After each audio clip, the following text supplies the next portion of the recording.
Hello everyone, today we're gonna see how to activate Hotspot on iPhone. Before turning the hotspot, ensure that the cellular mode is enabled. Open Settings, tap Cellular or Mobile Data, then toggle Cellular Data on. In the Settings menu, tap on Personal Hotspot and toggle Allow Others to Join to On. And if prompt, turn on Wi-Fi and Bluetooth or choose USB only if connecting via cable.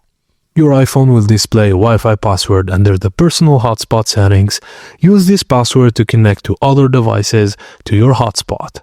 You can connect another device using one of the following methods: Wi-Fi connection, Bluetooth connection, or USB connection.